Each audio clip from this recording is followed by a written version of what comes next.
شوال کے 6 روزوں کا حکم کیا ہے اور کیا یہ روزے واجب ہیں؟ جواب: رمضان المبارک کے روزوں کے بعد شوال کے 6 روزے رکھنا واجب نہیں بلکہ مستحب ہے، اور مسلمان کے لیے مشروع ہے کہ وہ شوال کے 6 روزے رکھے، جس میں فضل عظیم اور بہت بڑا اجر و ثواب ہے،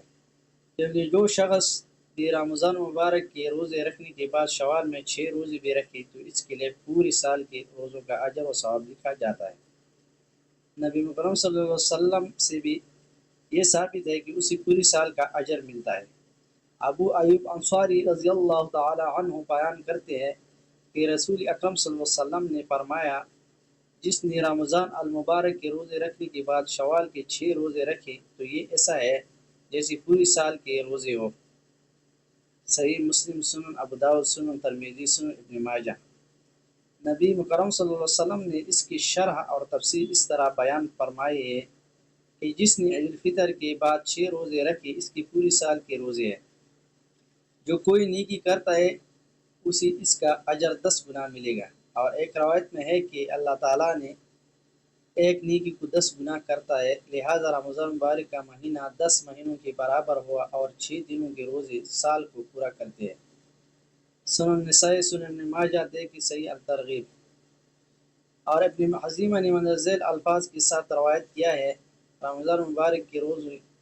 10 گنا اور شوال کے 6 روزے 2 ماہ کے برابر ہے، تو اس طرح کی پوری سال کے روزے ہوئے۔ رمضان المبارک کے بعد شوال کے 6 روزے رکھنا پوری ایک سال کے فرضی روزے کے برابر ہے، وگرنہ تو عموماً طور پر نفلی روزوں کا اجر و ثواب بھی زیادہ ہونا ثابت ہے، کیونکہ ایک نیکی 10 کے برابر ہے۔ پھر شوال کے 6 روزے رکھنے کے اہم فوائد میں یہ بھی شامل ہے کہ یہ روزے رمضان المبارک میں رکھے گئے روزوں کی کمی و بیشی اور نقص کو پورا کرتے ہیں، اور اس کے عوض میں ہے